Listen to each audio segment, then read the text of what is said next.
ይድረስ ለአብሮ አደጌ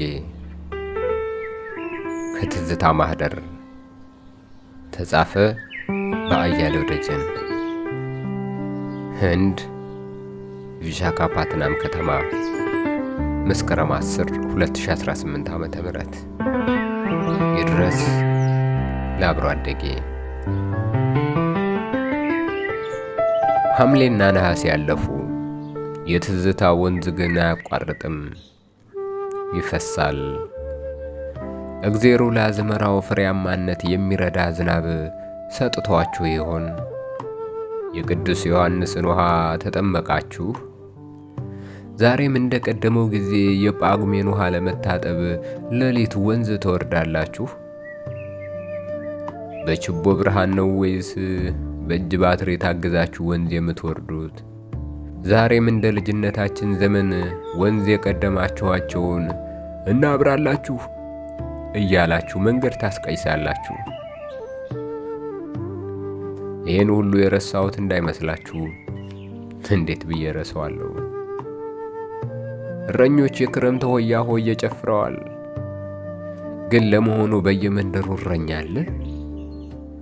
እንደኛ ዘመን የልጅነት ጊዜ በዋሪያቱ በንብላው ዶረት፣ በጥርሳሙ ጋራ፣ በመላጤት አምባ፣ በግርግሩ፣ በጎሚታው ደልዳላ፣ በድብኮ፣ በእንኮይ በር፣ በጭረቱ ፈፋ፣ በገበሬው ማረፊያ፣ በድግጣው ደልዳላ፣ በጥጡ ሜዳ፣ በአባይ ሞለላ፣ በቀዩ ናዳ፣ በግብር መቅረጫው፣ በጅቡ ጉሬ፣ በነፍስ አጣሪ፣ በይላላ፣ በዋርካው ወዘተ ከብትና ፍየል የሚያሰማሩ እረኞች አሉ።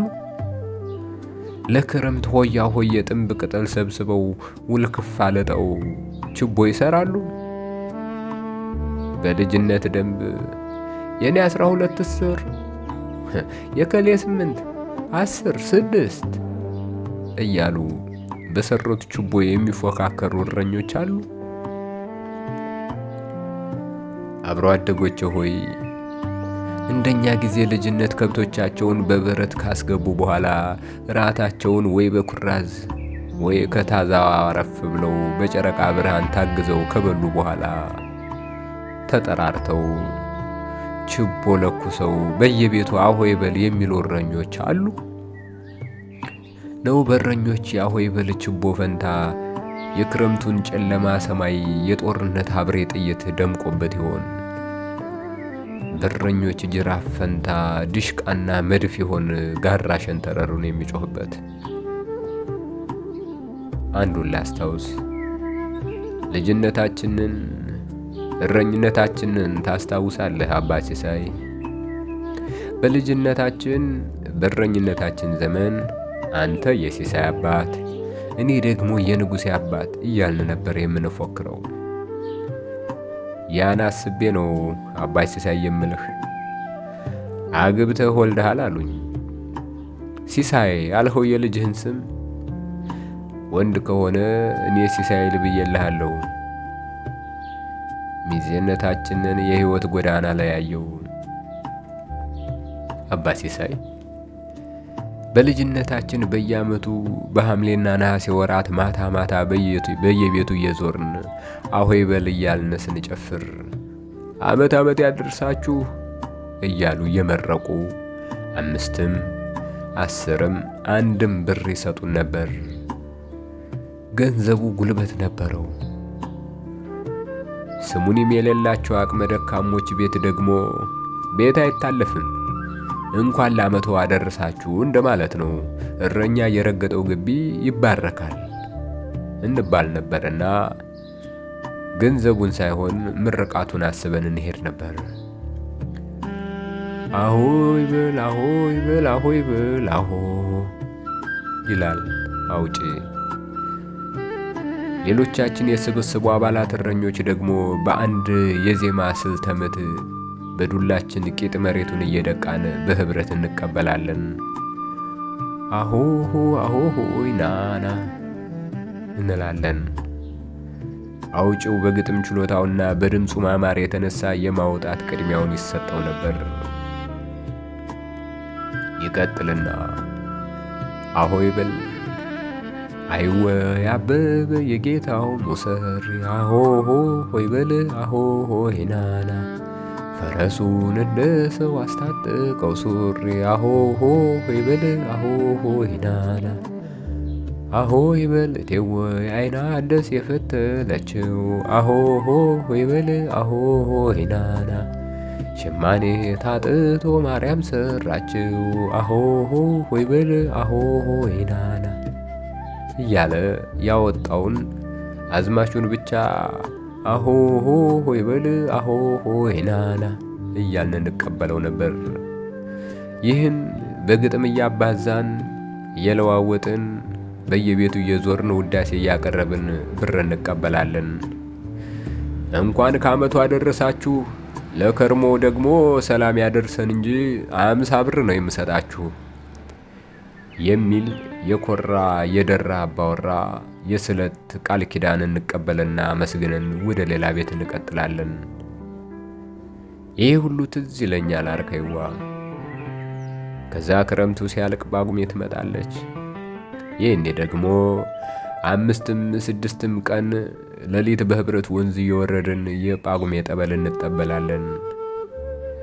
ሰብሰብ ብለን ከአንድ ግቢ እናድራለን። አለዚያም ቀስቅሱን እንባባልና በየቤታችን አድረን ሌሊት ተቀሳቅሰን ወንዝ እንወርዳለን። ከሁሉ ግን ትዝ የሚለኝ ሴቱም ወንዱም ራት ከበላን በኋላ መሃል ቀበሌ ብዙ ጊዜ እነ አይወይ ሲሳይ ሙላው ግቢ ተሰባስበን ስንዘፍን፣ ስንታገል፣ ስንጫወት እያደርን ሌሊት ወንዝ ወርደን የምጠበለው አይረሳኝም። ጓደኞቻችን እነ ንጉሴ ሲሳይ፣ አዳነ ዘውዱ፣ አሰፋ ፈንቴ፣ ጋሻው ተሻገር፣ ደመቀ ፈንታ፣ ሉል መንገሻ፣ ዝናቡ ሞላ፣ በሰል አበበ፣ ብርሃን ፈንታ፣ አዲስ ደርቤ፣ አዲስ ከበደ፣ አስናቀ ጉብሳ፣ ፈንታ አለሙ፣ አረፍ አሰፋ፣ ነጋ ደሳለ፣ መለሰ መኩሪያው፣ ሲሳይ አከለ፣ አማረ ፈንቴ፣ ማሩ ከበደ፣ አሰፋ አሸብር፣ ንጉሥ ታደሰ፣ አስናቀ ዝናቤ፣ ጋሻው ጌታሁን፣ አብቴ ገብሩ፣ መርሻ ዘውዱ፣ ዋዩ መሐመድ ወዘተ ትዝ ይሉኛል። ዛሬ ላይ ሁኜ አብሮ አደጎቼ የት ይሆን ያሉት ብዬ አስባለሁ። ትግል የምንጣጣለው፣ ጫማ ቅብብሎሽ የምንጨዋወተው፣ እሮክ ሮካ የምንዘባባው፣ አፎርድስ የምንጠባጠበው፣ ድንጋይ ሰበር በኢላማ የምንመራረዘው፣ ኩፊ የምንቀላለው ሁሉ አንድ በአንድ በትዝታ ይመጣብኛል። በዝምታ ፍዝዝ ብዬ እንደ ጥንት ፊልም በአእምሮዬ ጓዳ የሚያልፈውን ምስል ፈገግ እያልሁ ቃኘዋለሁ። አይ ልጅነት እላለሁ። አሆይ በል ብለን በሰበሰብነው ብር ዞብል አደባባይ ቅዳሜ ገበያ ተመራርጠን እንሄድና በ60 በ70 በ80 ብር የደለበ ጥቦት ፍየል እንገዛበት ነበር። ያሆይ በል ማህበሩ ፍየል ለመግዛት ተመርጠን ለምንሄደው 3 እና 4 አባላት የምሳ መብያ የአንዳንድ ብርሌ ጠጅ መጠጫ የሚሆን በጀት ይመድብልን ነበር። ብዙ ጊዜ ግን ጥቦቱን 70 ብር የገዛን እንደሆነ 75 ብር ነው የገዛ ነው ብለን የ5 ብር የተዛባ ሪፖርት እናቀርብ ነበር። በተቀሸበው 5 ብር ምን እናደርግበት ነበር? የግዢ አባላቱ አንዳንድ ብርሌ ጠጅ እንጠጣበታለን፣ አለዚያ ሻይ እንጠጣበታለን። ያኔ ሻይ በጣም የተለየና ተአምረኛ መጠጥ ነበር። ቆቦ ሰኞ ገበያ ከሆነ ለግዢ የሄድነው ደግሞ መኮንን ዘውዴ ምግብ ቤት ገብተን ፉልና መኮረኒ በባኒ ዳቦ እንበላለን። ያኔ ለገጠር ልጆች ከተማ ብዙ ተአምር ያለበት ዓለም ነበር። ሰው በሆነ ነገር ተቀድቶ ያንኑ ደግሞ የሚያሳይ ቴሌቪዥን የሚባል ነገር ነበር። ከዛ በመኮረኒ በፉልና በሻይ ሰበብ አፋችንን ከፍተን ያንን የሰይጣንን መኮምኮም ነው። አንዳንዴ ሻይን ጨርስና ግን ቶሎ ለቀን አንወጣም። ወንበር ላይ ተጣብቀን ሙጭጭ ነው። አስተናጋጆች ይመጡና ይበቃችኋል፣ ቦታ ለቀቁ ወይ ደግሞ ድገሙ ይሉናል። ኪሳችንን አይተን 25 ሳንቲም ካለ አንድ ሻይ፣ ሌላ 25 ሳንቲም ደግሞ ካለ ዳቦ አክለን እናዝና የመመልከት እድሜያችንን እናራዝማለን። በገጠር ያደግን እኛ የ90ዎቹ ልጆች ነን። ይህ በሕይወት መዝገባችን በደማቅ የተጻፈ ምዕራፍ ነው።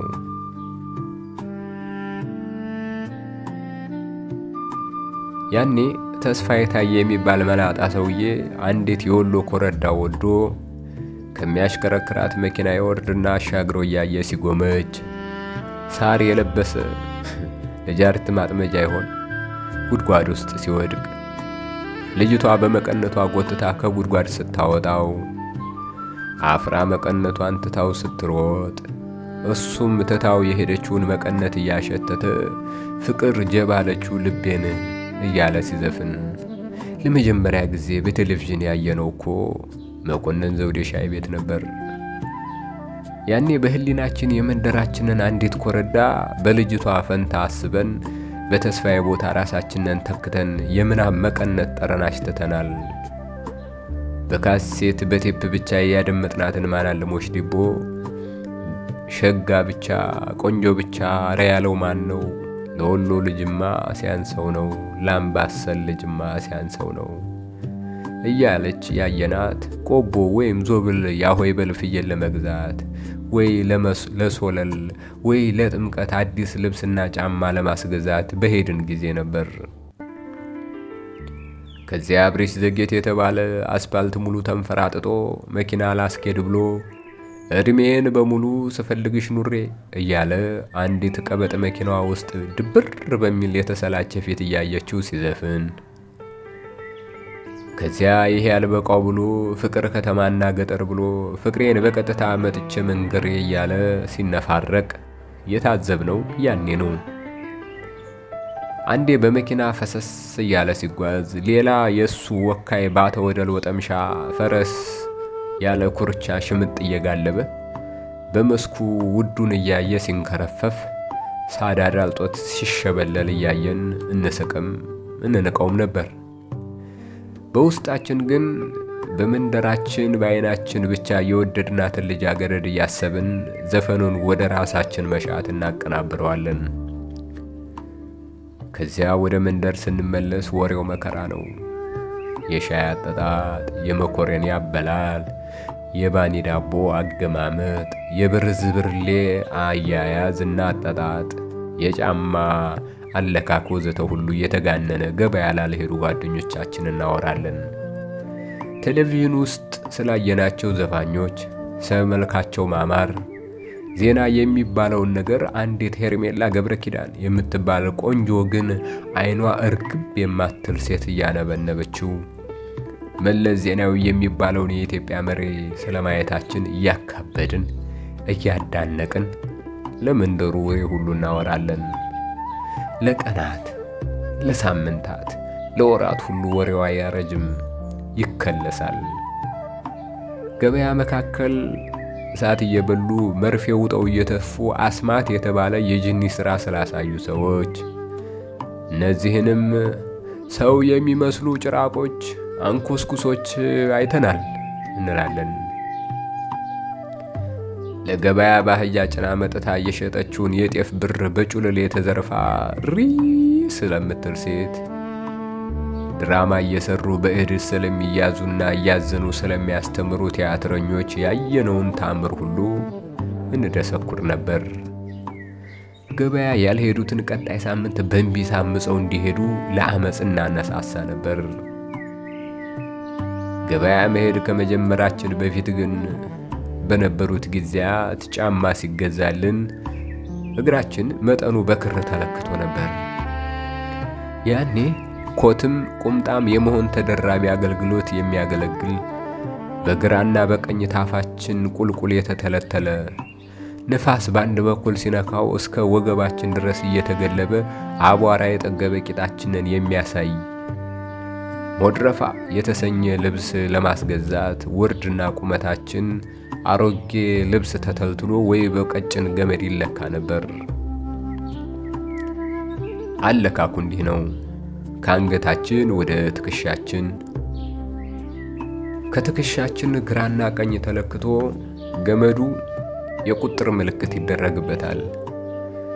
ከዚያ ከትከሻችን ቁልቁል እስከ ጉልበታችን ደግሞ ይለካና የቁመታችን መጠን ገመዱ ላይ በሌላ ቁጥር ምልክት ይታይበታል። በእነዚህ ልኬቶች መሰረት ልብስ ተራ ቶሎ የማያልቅ ካኪ ሞድረፋ ይገዛልናል። ከዚያ ከገበያ መልስ ማታ አባቶቻችንን ወይም እናቶቻችንን አለዚያም ደግሞ ገበያ የሄዱ ዘመዶቻችንን መንገድ ዳር ተጎልተን ዝንብ እያረፈና እየተነሳብን እንጠብቃለን። ከርቀት የመጣውን ሁሉ አባቴ መጣ፣ እናቴ መጣች እያል ስንቃቃ እናመሻለን። በመጨረሻ አህያውን ተቀብለን እየነዳን ቤት እንሄድና የተጫኑን በጉጉት እናራግፋለን። ከቁጥጥሩ መሃል የተገዛልንን ጫማና ኮት እንፈልጋለን። ያገኘነው ጊዜ ደስታው ተአምር ነው። ያን አይነት ደስታ ማንም መቼም የተደሰተው የለም። ጫማና ልብሳችንን እንለካለን።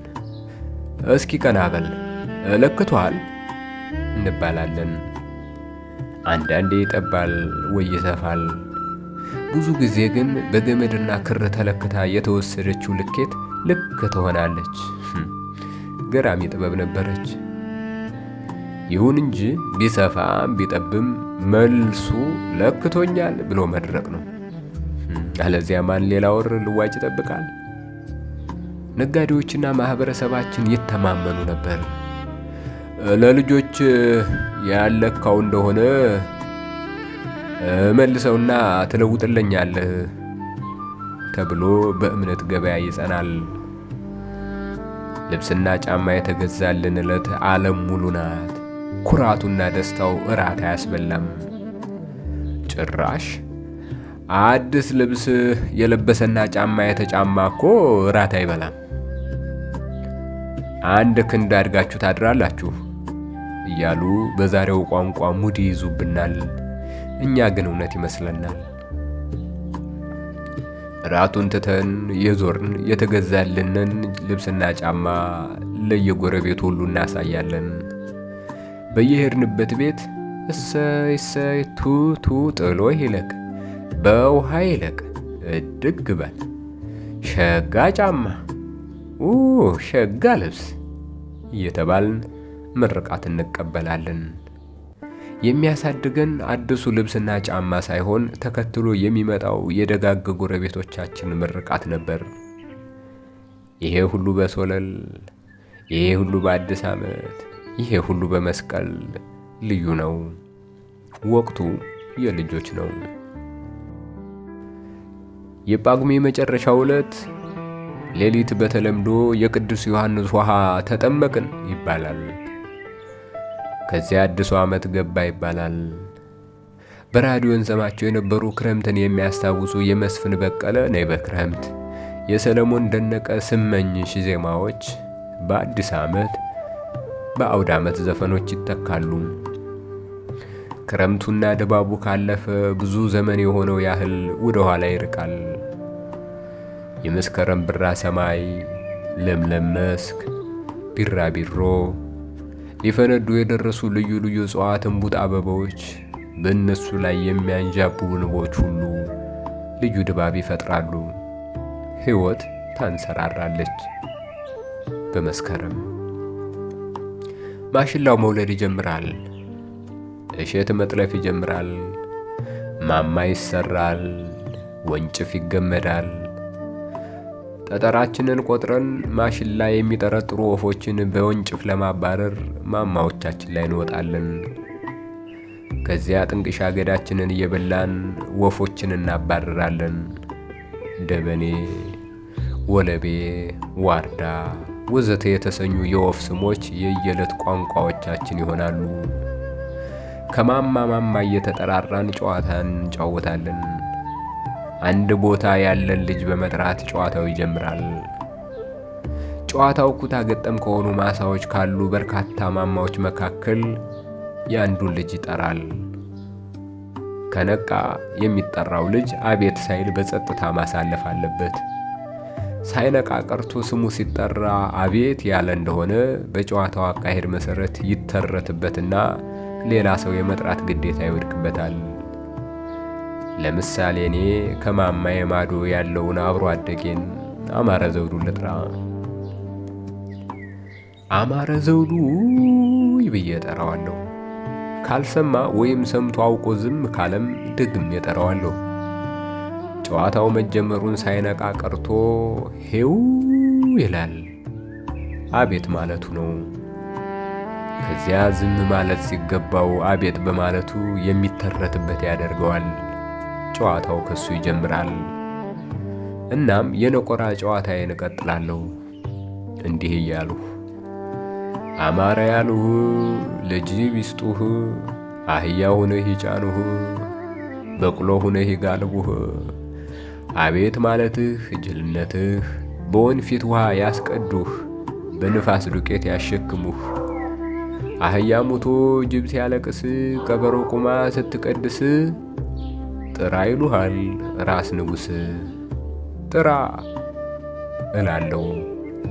አማረ ደግሞ ሌሎች በየማማቸው ያሉ ወፍ ጠባቂዎችን ስም ይጠራል። እየቀያየረ ይጠራል። የነቁ ጸጥ ይሉታል። ያልነቃ ከተገኘ አቤት ይለዋል። ይህንኑ ጨዋታ በተመሳሳይ ወይም በሌላ የነቆራ ገጥም ይወጣዋል። ኃላፊነቱን የጨዋታ ሸክሙን ከላዩ ላይ ያወርዳል። በዚህ ይቀጥልና የመጨረሻ ደርሶበት ጠርቶ የሚቀበለው ያጣ ይቀጣል። ቅጣቱ ደግሞ ከእርሻው ጥንቅሻ አገዳ ይሰበስብና ወፎች በረድ በሚሉበት ሰዓት ተሰብስበን ለተጫዋቾቹ በሙሉ ግብዣ ያቀርባል። እንዲህ እያለ መስቀል ይደርሳል። የመስቀል ወቅት ደግሞ ከደመራው ቀን ቀድሞ እረኞች በበረሃ ከብት በምናሰማራበት ደረቅ ችቦ ጭራሮ ለቅመን በውልክፋ ወይም በሰፋለጥ ችቦ እንሰራለን። ቤታችን ባሉ የቤተሰብ አባላት ቁጥር ልክ ችቦ ከሰራን በኋላ ደግሞ ልጅ ለሌላቸው ለጎረቤቶቻችን ሁሉ እንሰራለን። የደመራ እንጨት ከበረሃ ተሸክመን እናመጣለን። በእኛ አካባቢ ደመራ የሚለኮሰው የመስከረም 17 ንጋት ነው። በመንደሩ የሚገኘው ኮረብታ ወይም ከፍታ ቦታ ላይ ደመራው በአባቶች ተደምሮ ያድራል። ንጋት ከቤት ችቦ ይለኮስና መባረክ ይጀምራል። ቤቱ ሲባረክ እንዲህ እየተባለ ነው። እዮሃ አያል መስቀል ነህ ያልሞተ ያገኝህ፣ ዳብር ጎተራ ዳብር ጎታ ዳብር ሙሃቻም ዳብር መሶብም ዳብር በረቱም ዳብር ይባላል። ጎታውም እህል ይሙላው፣ ሙሃቻውም የተቦካ ሊጥ አይጥፋ፣ መሶብም እንጀራ ይሙላበት፣ በረቱም የሚታረስ በሬ የምትታለብ ላምና ጥጃ ይሙላበት፣ ሲሳይ በቤቱ ይግባ፣ ዓመት ዓመት ያደርሰን ማለት ነው። አባት ወይም የቤቱ ትልቅ ወንድ ልጅ ነው ይህን የሚለው። ሴቶቹና ሕፃናት እዛው በቤታቸው ግቢ አነስተኛ ደመራ ይሰራና እሱን ለኩሰው ያከብራሉ። ወጣት ወንዶችና አባቶቻችን ግን ወደ ተራራው ችቦ እያበራን እንወጣለን። ከዚያ ሁሉም ደመራው የተደመረበት ኮረብታ ላይ ይሰባሰባል። ካህን ጸሎት ያደርስና ይባርካል። ለኩሶ ተራውን ለሽማግሌ ያቀብላል። ሽማግሌዎች ችቦዎቻቸውን ደመራው ላይ ከጨመሩ በኋላ ሌሎቻችን እንደየዕድሜያችን በደመራው ላይ ተራ በተራ ችቦዎቻችንን እንጨምራለን። ከዚያ ሰው ሁሉ እየተጫወተ እሳቱን ከቦ እየሞቀ የደመራውን አውራ እንጨት ወዴት እንደሚወድቅ እንጠብቃለን። ሌላው እንጨት ሁሉ ነዶ ሲያልቅ መካከል ላይ የተተከለው የደመራ ምሰሶ ትንሽ እየተቃጠለ ይቆያል። ሊወድቅ ሲል በጉጉት እንከታተለዋለን። ወደ ምስራቅ ነው፣ አይ ወደ ደቡብ ነው፣ የለም ወደ ምዕራብ ነው እንጂ እያሉ መወራረድ ይሆናል። ወደኛ ወደ ዞብልና ራማ አካባቢ ደግሞ ገጠር ላይ በአርሶ አደሩ ዘንድ 4ቱ መሰረታዊ አቅጣጫዎች በስማቸው አይታወቁም። ይልቅ በአንጻራዊነት ሌሎች ቦታዎች ይጠራሉ። ወደ ላስታ ነው ይላል አንዱ። ሌላኛው ቀበል ብሎ የለም ወደ ትግሬ ሀገር ነው ይሄ ምሰሶ የሚወድቀው ይላል። ወይም ሌላው ተነስቶ አይ ዘንድሮስ አታዩም አዝማሚያው ወደ ሸዋ ነው እናንተው ይላል። ወይም ሌላው የለም ሁኔታው እንኳን እንደሚታየው ወደ አፋር ነው መሰል የሚወድቀው እያለ ወሬው ይቀጥላል። ወደ ላስታ ማለት ወደ ምዕራብ፣ ወደ ትግሬ ሀገር ማለት ወደ ሰሜን፣ ወደ ሸዋ ማለት ወደ ደቡብ ማለት ሲሆን ወደ አፋር ማለት ደግሞ ወደ ምስራቅ ማለት ነው። በዚህ ሁሉ የቢሆን ትንባያ መካከል በእሳቱ በደንብ የተበላው የደመራ ምሰሶ እንጨት ድንገት ከአራቱ ወደ አንዱ ወይም ወደ አማካይ አቅጣጫ ይወድቃል። ለምሳሌ ወደ ላስታ ወይም ምዕራብ አቅጣጫ ከወደቀ ራያ ሜዳውን ይዞ የተኩለሽ ጥጋ ጥጉ ሁሉ እንግዲህ አዝመራው ያበላል ማለት ነው ተብሎ ይተነበያል። የመስቀል ደመራ ተቃጥሎ የሚቀረው አመድ እንደ እምነት ይቆጠራል። ከዚያ የእሳቱ ፍም ላይ የእሬት ዛላ ጥለን እናሞቅና ጫማችንን አውልቀን በባዶ እግራችን እየረገጥን ውስጥ እግራችንን እናሞቀዋለን። ይሄ አመቱን ሙሉ የእግር ጤንነት ያመጣል ማለት ነው። አመዱን በጣታችን እንነካና ደግሞ ግንባራችን ላይ መስቀለኛ ምልክት እየሰራን የአንበሳ ግንባር አድርግልኝ እንላለን። አንበሳ የመፈራት የመከበር ግርማ አለው። ያንን የመፈራትና የመከበር ግርማ ሞገስ የመጋራት ምልጃ መሆኑ ነው።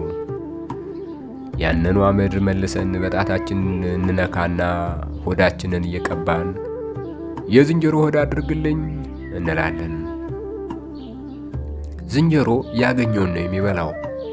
ቅጠሉን፣ እሬቱን፣ ቁልቋሉን፣ ስራስሩን፣ ፍራፍሬውን ወዘተ እየበላ ግን ሆዱን አያመውም ተብሎ ይታመናል። ስለሆነም የዝንጀሮ ሆድ አድርግልኝ ማለት የበላሁት ሁሉ ይስማማኝ፣ አይመመኝ፣ ጤና ይሁነኝ ማለት ነው። ያንኑ አመድ ሰልሰን እንነካና ጉልበታችንን እያሻሸን የነብር ጉልበት አድርግልኝ እንላለን።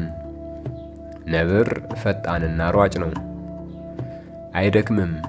ስለሆነም እንደ ነብር ጉልበቴ ብርቱ፣ ቀልጣፋና ፈጣን አድርግልኝ፣ ሰርቼ ወጥቼ ወርጄ አይድከመኝ እንደማለት ነው።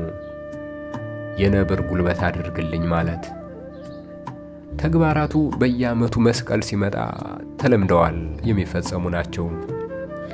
ከመስቀል ጋር በተያያዘ ሁሌ ይናፍቁኛል። ደመራው አልቆ ወደ የቤታችን ስንመለስ ጥቂት እምነት በቁራጭ ፌስታል ወይ ጨርቅ ቋጥረን እንይዛለን። ከዚያ ዓመቱን ሙሉ የቤታችን ግድግዳ ላይ ለበረከት ይሰቀላል። ከቃጠሎው የተረፈ ጉማጅ እንጨት ደግሞ ይዘን እንሄድና ሜዳ ወርደን የሽምብራ ማሳ ውስጥ እንተክለዋለን። የመስቀሉ ደመራ በካህን የተባረከ የእግዚአብሔር መስቀል መገኘት አምሳያ ተደርጎ የሚወሰድ ስለሆነ ለበረከት ይሆናል ተብሎ ይታመናል። እንዲሁም ሽምብራውን በትልና መሰል ተባይ ከመበላት ይጠብቀዋል ይባላል። የዚያን ዕለት ከደመራ መልስ በየቤቱ እንደያቅሙ ይታረዳል፣ ጠላ ይጠጣል፣ ድግስ ነው። በዓሉ ድንቅ ሆኖ ይከበራል። በራያ ባህል ደግሞ የነሐሴ 16 እና 17 ሶለል ብለው ገንዘብ የሰበሰቡ ልጃገረዶች አንዷ ጓደኛቸው ዕጣ የወጣላት ቤት ጋር ይደግሳሉ፣ ጠላ ይጠምቃሉ። ድፎ ዳቦ ይጋግራሉ። እናም ከደመራው መልስ ረፈድ ሲል በየቤቱ እየዞሩ ትልልቅ አባወራና ሽማግሌዎችን ይጠራሉ። የተጠሩ ሰዎች አንድ አማካይ ቦታ ይሰባሰባሉ። በእኛ መንደር ሁሌ በየዓመቱ ለዚሁ ዓላማ ተመራጭ የነበረው ቦታ ብዙ ልጆችና ታላላቅ ሰዎችም ሰብሰብ ብለው እየተጨዋወቱ የሚቀመጡበት አንጻራዊ መገኛ የነበረው ሸጋው መቀመጫ የሚባል ቦታ ነበር። ወደዚያ ልጃገረዶችን ስራ ሙሉ ጠላ ይዘው ይመጣሉ። ድፎ ዳቦ በመሶብ ያመጣሉ። ይህን ለተጠሩት ታላላቅ ሰዎች ይሰጣሉ፣ ይመረቃሉ። ከዓመቱ ያደርሳችሁ፣ ለትዳር ለፍሬ ያብቃችሁ፣ ውለዱ ክበዱ ይባላሉ። ምርቃቱን ጎንበስ ብለው በትህትና አሜን እያሉ ይቀበላሉ። ከመካከል ያሉት ካህን ይጸልዩና ዳቦ ተቆርሶ ይታደላል፣ ጠላው ተቀድቶ ይጠጣል። ማታ ደግሞ ልጃገረዶቹ ከደገሱበት ቤት ተሰባስበው ጠላቸውን እየጠጡ ዳቧቸውን እየበሉ እየዘፈኑ እስክታ እያወረዱ እየተጫወቱ ያድራሉ። ዓመት እስከሚመጣ በጉጉት ያን የመስቀል 2 ተከታታይ ቀን ይጫወታሉ። እኛ ወንዶች እረኞች ደግሞ ሐምሌና ነሐሴ ማታ ማታ እየዞርን አሆይ በል ብለን በሰበሰብነው ብር ቆቦ ሰኞ ገበያ ወይም ዞብል ቅዳሜ ገበያ ሄደን ፍየል እንገዛለን። ዕጣ እንጥልና ዕጣ የወጣለት ጓደኛችን ቤት ጋር እንደግሳለን። ድግሱ የሚደገስበት ጓደኛችን እናት ጠላ ትጠምቅልናለች። በርበሬውን፣ ሽንኩርቱን፣ ዘይቱን ትችለናለች። ጉልበቱን ትችለናለች። እኛ ደግሞ እንከፋፈልና ገሚሶቻችን የፍየል ስጋ ወጥ ማብሰያ የማገዶ እንጨት ከበረሃ እናመጣለን። ግማሾቻችን ደግሞ ለሥራ የሚሆነውን ውሃ ወንዝ ወርደን በጎማ እንቀዳለን። ወጡ ቀን ይሰራል። ማታ ከየቤታችን 2 ለምለም እንጀራ በአገልግል ቆጥረን ይዘን እንገናኛለን። ሁሉም እረኛ መምጣቱን እንቆጥርና ትንሽ ጎርመስ ያልነው ተመርጠን እረኛውን ሁሉ 4ም 5ም እያደረግን በማዕድ ዙሪያ እንኮለኩለዋለን። ከዚያ ራት እናቀርብና ይበላል። ከተበላ በኋላ ጠላ እየተጠጣ ይዘፈናል። እስክታ በየተራ እየተወረደ ይቀልጣል። ትንሽ መሸት ሲል ትንንሾቹን ልጆች እናስተኛና ጎልመስ ያልነው የሴቶቹ የሶለል ድግስ ወደ ተደገሰበት ቤት እንሄዳለን። ማታ ነው። ሴቶቹ ለጨዋታ እንደምንመጣ ያውቃሉ። ግን እያወቁም ቢሆን ለደንቦ ያህል የቤቱን በር በህብረት ዘግተው ይቆሙና አናስገባም ይሉናል። እንገባለን እያልን እንታገላለን። ትንሽ ተጎታትተን ተገፋፍተን እንገባለን። ጎርመስ ስላልነው የአይን ፍቅረኞቻችን እየደበቁ ድፎ ዳቦ ቆርሰው ሽሽግ ያደርጉና ያበሉናል።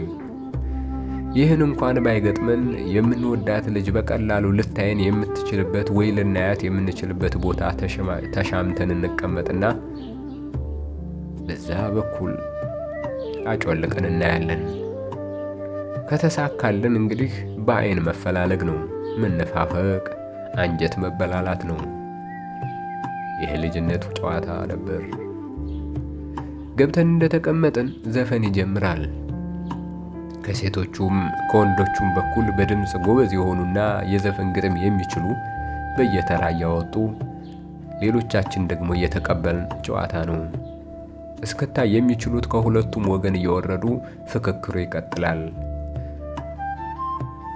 ያረፈ የእርጎ ሌባ ቂጥቂጡን በወለባ እየተባለ ማን ቀድሞ እንደሚሸነፍ ለማየት በጉጉት ይጠበቃል።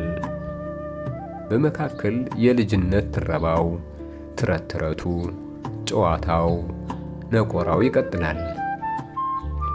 የተኙ ሲሆን ወንዶቹን ውጡ ይሉናል። አንወጣም ብለን እናንገራገራለን። ያው አይቀርም እንወጣለን።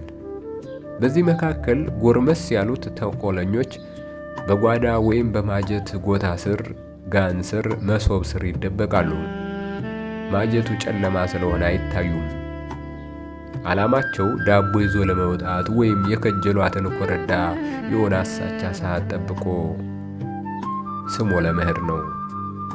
ግን ወንዶች ወጥተዋል ተብሎ የሴቶች ጨዋታ ሲቀጥል የወጣነው በውጭ በታዛው እየዞርን የመረበሽ አይነት ጨዋታ እንቀጥላለን። በዚህ ጊዜ ማጀት ውስጥ የተደበቀው ወይ ቁጥጥ ውትፍ ብሎ ተቀምጦ ይደክመውና መንቀሳቀስ ወይ ቦታ ለመቀየር ሲያስብ በጨለማ መካከል ዕቃ ይነካካል። ዕቃው መውደቅ ይጀምራል። ድምፅ ይሰማል።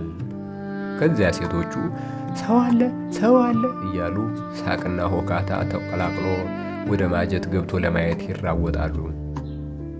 ከመካከላቸው አንዳንዶቹ ይህን አይነት ድብብቆሽ ጨዋታ ይጠብቁ ስለሚሆን ተደብቆ የተገኘውን ወንድ ቀድመው በጥብጠው ያስቀመጡትን አመድ ሲወጣ ጠብቀው በላዩ ላይ ለመርጨት ምቹ ቦታ ይዘው ይጠብቃሉ።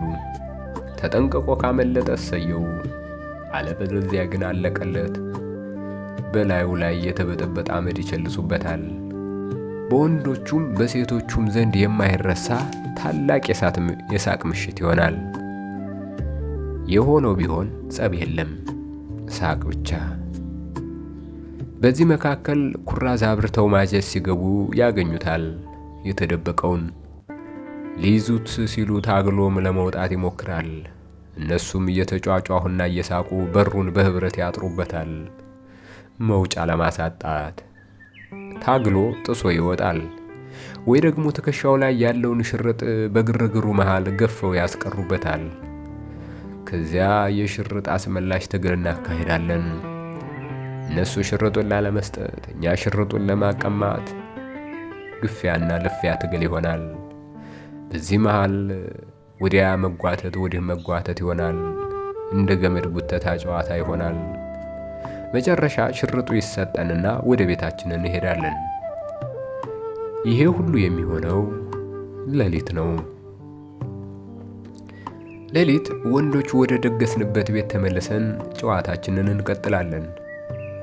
ባለቤቶቹ ድግሱን ተስማምተው ሲቀበሉ በዕለቱ ሙሉ ቤቱን ነው የሚለቁልን። የሚናገረን የለም፣ የሚገለምጠን የለም። ነፃነት ይሰጠናል። እየዘፈን እየተተራረብን ይነጋል።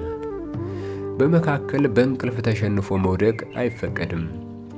አልችል ብሎ የወደቀ ቢኖር ፊቱን የምጣድ ጠለት ይቀባል፣ የከብትበት ይለቀለቃል። ሲነቃ ፊቱን መቀባቱን ስለማያውቅ እየተጠቋቆምን መሳቂያ ይሆናል። መስታወት ፈልጎ ሲያየው ወይ ደግሞ አንዱ ሹክ ሲለው ሌላ ሳቅ ይሆናል። ይህ ጨዋታ ለሁለት ቀን ማለትም ለመስከረም 17 እና 18 ይቀጥላል። ከዚያ ሲያልቅ የቤቱን ባለቤቶች እናመሰግንና ለዓመቱ በሰላም አደርሶን ተመሳሳይ ሆይ በልብለን ደግሰን ለመገናኘት ተስለን እንለያያለን። አሁን ተመልሼ ሳስበው ያ ሁሉ ነበር ሆኗል። ዘመኑ ፈቀቅ ሳይል ድንገት ደርሶ ድሮ ሆኗል። ይሄን ይሆን በእውቀቱ ስዩም ተወልዶ ሳይጨርስ እንዴት ያረጃል ሰው ያለው ነው እንጂ። ወቅቱ መስከረም ነውና ወደ ኋላ ተመልሼ ሳስበው እንደ ነጭና ጥቁር ባለቀለም ፊልም ይሄ ሁሉ ትዝታ ይታወሰኛል። በልጅነቴ 3 ዓመት አሆይ በልብዬ ደግሻለሁ። ድንቅ ትዝታ አለኝ። የልጅነት ጓደኞች ሆይ ዛሬ የትና በምን ሁኔታ ላይ ሆናችሁ ይሆን? በየሁነቶቻችን ውስጥ የተቀበሩ ትዝታዎች ውስጥ ግን አላችሁ። ትዝታዎቻችን በሰነበቱ ቁጥር እንደ ወይን ጠጅ እያደር ይጠነክራሉ፣ እያደር ይጣፍጣሉ፣ እያደር ያሳሳሉ። በእነሱ ውስጥ ያለ መለያየት አንድ መሆን፣ ያለ መክሰም ሕያው መሆን። አበቃው።